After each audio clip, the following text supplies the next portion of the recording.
Separation of the wallpaper and brightness sections in the settings app. Ever since I've had an iPhone, which would be the iPhone 4S, I've always come to know wallpaper and brightness to be one unified settings preference pane. But in iOS 8, Apple decided to switch it up a little bit because they separated display and brightness into its own preference pane where you can change the brightness and also bold text or dynamic type text size. And also now in a separate preference panel, you've got just wallpaper where you can choose a new wallpaper, dynamic or stills, and it's kind of the same layout, just different preference pane for different settings. Jumping right to number 4 on our list, we've got some icon redesigns or restructuring. The most noticeable is definitely Passbook and Music. Passbook now has a new Apple Pay credit card at the top right above the small airplane icon, and the music icon has reversed its gradient, I believe. The darker used to be on the top and now the orange is on the top.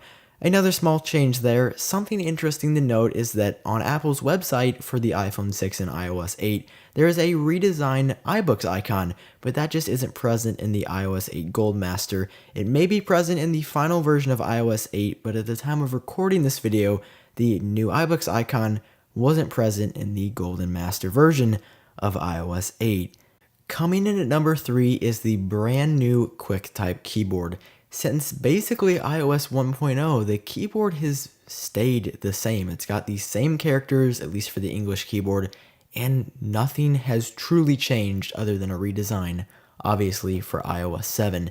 But in iOS 8, Apple decided to take a different route because with the QuickType keyboard, they give you predictive keyboard suggestions, something that our Android friends have been enjoying for quite some time now. Finally, this is on iOS. Quick, predictive keyboard suggestions.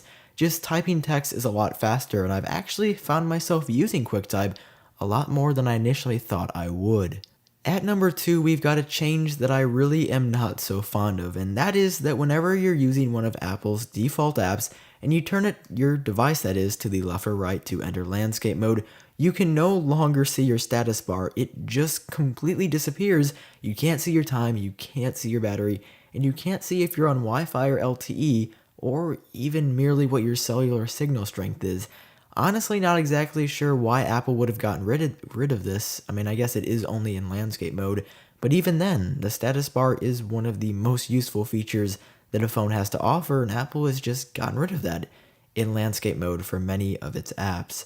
At number 1, the single biggest, most monumental change that iOS 8 has to offer is a completely redesigned control center.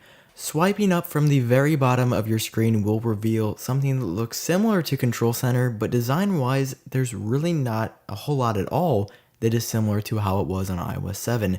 Everything looks much flatter than it does before, but overall, I'm a huge fan. This is a change that happened in version, or beta 4, of the iOS 8 beta cycle throughout the summer, and ever since I saw it, I just thought it looked really nice, and I still hold that opinion to this day.